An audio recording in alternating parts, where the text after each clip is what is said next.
Assalamualaikum warahmatullahi wabarakatuh. Bertemu lagi dengan saya, Selvi Pratiwi, dari Fakultas Ekonomi dan Bisnis, Program Studi Akuntansi.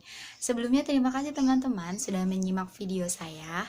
Saat ini saya akan melanjutkan memaparkan materi mengenai mata kuliah metodologi penelitian. Mari kita simak pembahasan di video ini teman-teman. Yang pertama saya akan membahas mengenai desain penelitian. Apa sih definisi dari desain penelitian? Definisinya itu rancangan penelitian yang menjelaskan berbagai cara yang digunakan untuk menjawab permasalahan penelitian. Itu terdiri dari 4. Yang pertama, terdiri dari populasi dan sampel. Yang kedua, jenis data. Yang ketiga, definisi operasional. Dan yang keempat, metode analisis data. Kemudian definisi operasional adalah cara mengukur variabel dengan menggunakan berbagai skala. Terdiri dari macam-macam skala pengukuran, yaitu ada 4. Yang pertama itu skala nominal, skala ordinal, skala interval, dan skala rasional.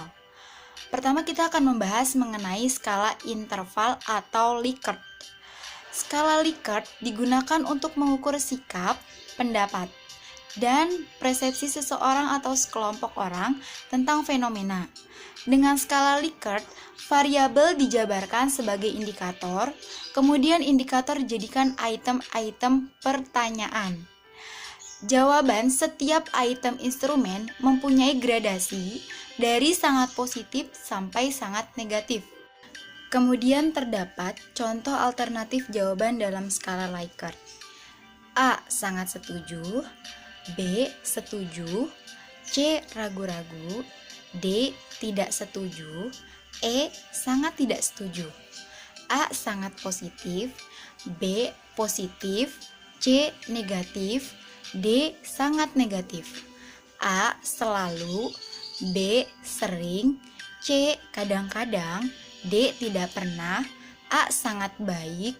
B. Baik. C. Tidak baik. Dan D. Sangat tidak baik. Skor untuk skala Likert. A. Sangat setuju atau selalu atau sangat positif, maka diberi skor 5. Kemudian B. Setuju atau sering atau positif, diberi skor 4. C.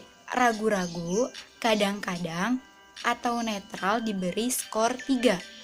Tidak setuju, hampir tidak pernah, atau negatif, diberi skor 2. E. Sangat tidak setuju atau tidak pernah, diberi skor 1. Skala Goodman. Skala pengukuran dengan 2 jawaban yang tegas. Data yang didapat interval atau rasio. Skala Goodman dapat dibuat dalam bentuk pilihan ganda, juga dalam bentuk checklist. Jawaban dibuat skor tertinggi dengan nilai 1 dan terendah 0. Kemudian kita akan membahas mengenai skala nominal. Skala nominal, skala pengukuran di mana angka tidak memiliki makna, kecuali hanya sebagai pembeda. Contohnya hitam putih, KAP Big 4, KAP non Big 4. Pria wanita, Departemen Akuntansi, Departemen Pemasaran. Yang selanjutnya terdapat skala ordinal. Skala ordinal ini skala maknanya rating, di mana jawaban pertanyaannya mengenai bertingkat. Contohnya itu berkaitan dengan juara. Contoh yang pertama itu 4 jika juara 4, 3 jika juara 3, 2 jika juara 2, dan 1 jika juara 1. Nah, kemudian kita akan membahas mengenai skala rasio. Skala rasio itu data yang dihasilkan berupa data rasio. Skala ini merupakan skala tertinggi dalam skala pengukuran. Contohnya, ROA sama dengan laba bersih dibagi aset total. Kemudian populasi teknik sampling. Yang pertama kita akan membahas tentang definisi populasi dan sampel.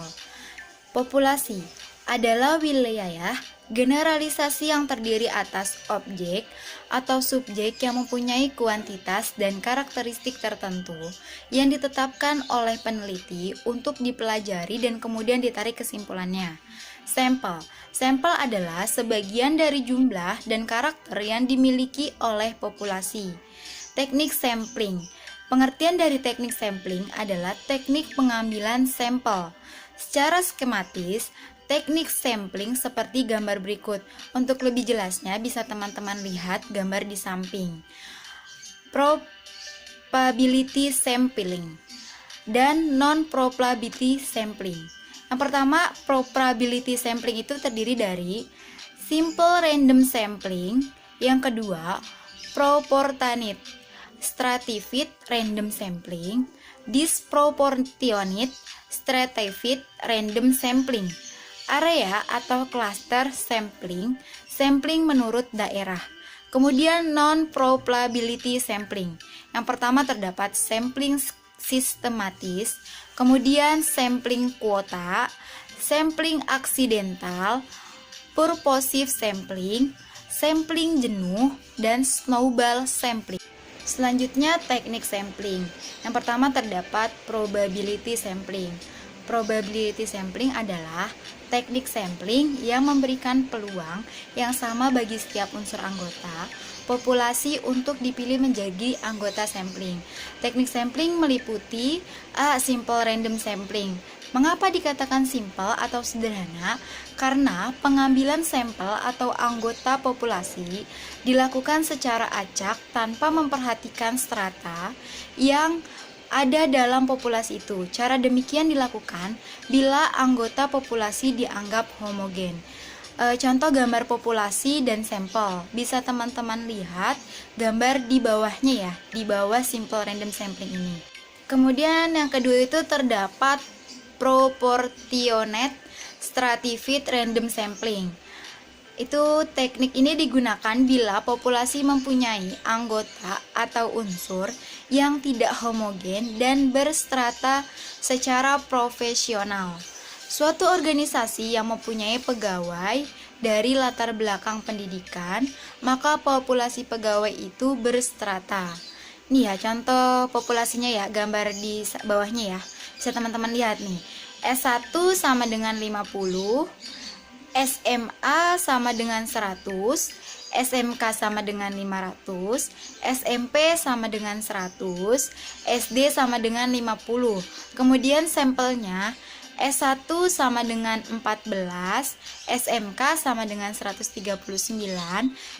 SMP-nya sama dengan 28, kemudian SD-nya sama dengan 14. Ketiga itu tentang disproportionate stratified random sampling. Teknik ini digunakan untuk menentukan jumlah sampel bila populasi atau strata tetapi kurang proporsional. Misalnya, pegawai dari PT tertentu mempunyai lulusan S3 banding 3 orang, S2 banding 4 orang, S1 90 orang, SMU 800 orang, SMP 700 orang, maka 3 orang lulusan S3 dan 4 orang S2 itu diambil semuanya sebagai sampel. Karena dua kelompok terlalu kecil bila dibandingkan dengan kelompok S1, SMU, dan SMP. Kemudian cluster sampling atau area sampling. Teknik sampling untuk menentukan sampel bila objek yang akan diteliti atau sumber data sangat luas. Misal, penduduk dari suatu negara, provinsi atau kabupaten untuk menentukan penduduk mana yang akan dijadikan sumber data. Pengambilan sampel berdasarkan daerah populasi yang ditetapkan. Untuk lebih jelas bisa teman-teman lihat gambar di bawahnya ya. Gambar mengenai teknik cluster random sampling. Kemudian ada non-probability sampling. Non-probability sampling adalah teknik yang tidak memberikan peluang atau kesempatan sama bagi setiap unsur atau anggota populasi untuk dipilih menjadi sampel. A. Yang pertama terdapat sampling sistematis. Sampling sistematis adalah teknik penentuan sampel berdasarkan urutan dari anggota populasi yang telah diberi nomor urut. Misalnya, anggota populasi yang terdiri dari 100 orang, dari semua anggota itu diberi nomor urut, yaitu nomor 1 sampai dengan nomor 100. Pengambilan sampel dapat dilakukan dengan nomor ganjil saja. genap saja, atau kelipatan dari bilangan tertentu. Misalnya kelipatan dari bilangan 5. Untuk ini, maka yang diambil sebagai sampel adalah nomor 5, nomor 10, nomor 15, nomor 20, nomor 25, dan seterusnya sampai dengan 100. Yang B, sampling kuota. Sampling kuota adalah teknik untuk menentukan sampling dari populasi yang mempunyai ciri-ciri tertentu sampai jumlah atau kuota yang diinginkan. Sebagai contoh, akan melakukan penelitian terhadap pegawai golongan 11 dan penelitian dilakukan secara kelompok. Setelah jumlah sampel ditentukan 100 dan jumlah anggota penelitian berjumlah 5 orang. Maka setiap anggota peneliti dapat memilih sampel secara bebas sesuai dengan karakteristik yang ditentukan golongan 11 sebanyak 20 orang. Yang C, sampling aksidental. Sampling aksidental adalah teknik penentuan sampel berdasarkan kebetulan, yaitu siapa saja yang secara kebetulan bertemu dengan peneliti dapat digunakan sebagai sampel. Bila dibandingkan orang yang kebetulan ditemui, itu cocok sebagai sumber data. Kemudian yang D, sampling purposive, yaitu sampling teknik penentuan sampel dengan pertimbangan tertentu. Misalnya, akan melakukan penelitian tentang disiplin pegawai, maka sampel yang dipilih adalah orang yang ahli dalam bidang kepegawaian saja. Yang E, sampling jenuh. Sampling jenuh adalah teknik penentuan sampel bila semua anggota populasi digunakan sebagai sampel. Hal ini sering dilakukan bila jumlah populasi relatif kecil, kurang dari 30 orang. Istilah lain sampel jenuh adalah sensus, di mana semua anggota populasi dijadikan sampel. Dan terakhir ada snowball sampling. Snowball sampling adalah teknik penentuan sampel yang mula-mula jumlahnya kecil. Kemudian sampel ini disuruh memilih teman-temannya untuk dijadikan sampel. Begitu seterusnya, sehingga jumlah sampel semakin banyak ibarat bola salju yang menggelinding. Makin lama semakin besar. Pada penelitian kualitatif banyak menggunakan sampel purpose dan snowball. Nah, contoh dari snowball sampling ini ya teman-teman, bisa dilihat gambar di bawah ini ya. Ada A, terus dia memilih B, B memilih C, dan C memilih D, E, F, G, H, I, J, K, L, M, N, O. Jadi semakin banyak sampel yang akan digunakan. Sekian teman-teman presentasi dari saya, kurang lebihnya mohon maaf. Mungkin jika kurang jelas teman-teman boleh komen di bawah ini ya. Terima kasih. Wassalamualaikum warahmatullahi wabarakatuh.